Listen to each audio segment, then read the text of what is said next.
If you don't know how to do it, stop doing it. Don't fucking do it. 23 and a half, I'm just going to say M8s, can program motorcycles. You shops, stop fucking people's bikes up. Oh, don't worry, Pete, I'm going to get to it. Seriously, if you don't know, don't do it. Quit trying to take people's money and don't know how to do it.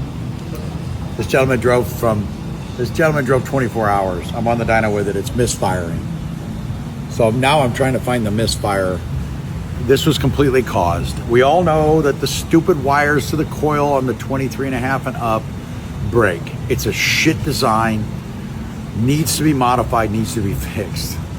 This gets good. This is the connector that goes to the coil. These are the wires that break, right? These are the wires, if you guys have seen it, these are the wires that break. This is a repaired one that somebody made. For, first off, wrong size wire. The bigger the wire, the slower the energy travels. We do not use butt connectors.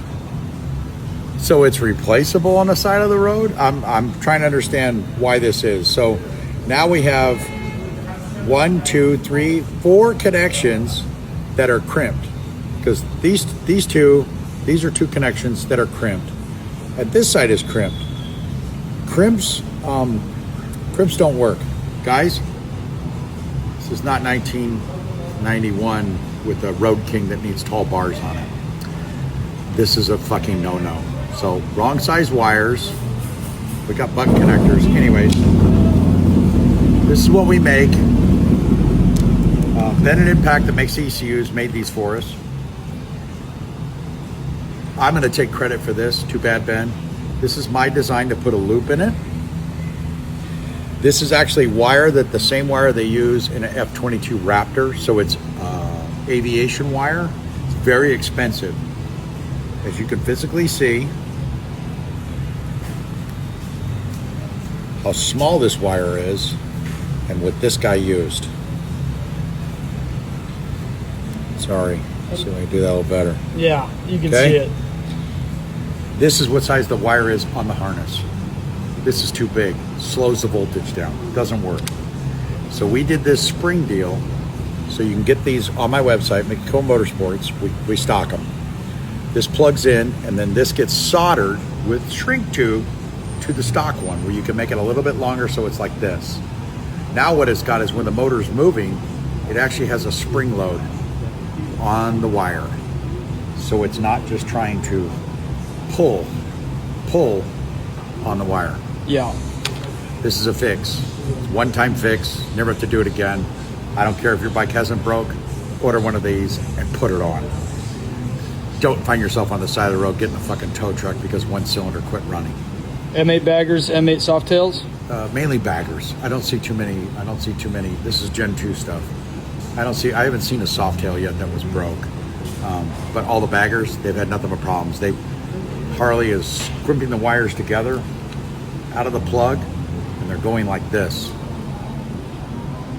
They're putting them together, and then they're putting a zip tie around it right here, and they're squashing the shit out of it. And then every time that motor moves, these wires are already tight. It eventually just breaks the wire because it's very, very small gauge wire, and it's actually really stiff wire. It's really expensive wire. Harley used very expensive wire. They just didn't do it correctly. Buy one of these. How can you tell if your bike is... What are these things, 40 bucks, 45 bucks? I actually don't know. Yeah, 40 or 45 bucks. Comes just like this. Come in a little bag. All you need is some shrink tube and solder and a guy with a brain. This is your brain on drugs. This is your brain off of drugs. If you want to use drugs, don't use them during the week while you're working. Use them on Saturday night. Because sound advice. Yeah, or maybe this is just somebody that stands in the sun too long and he's in the Middle East, or he's in Arizona right now where it's 118 degrees and he's wearing a parka. This is a fucking no-no. Peace.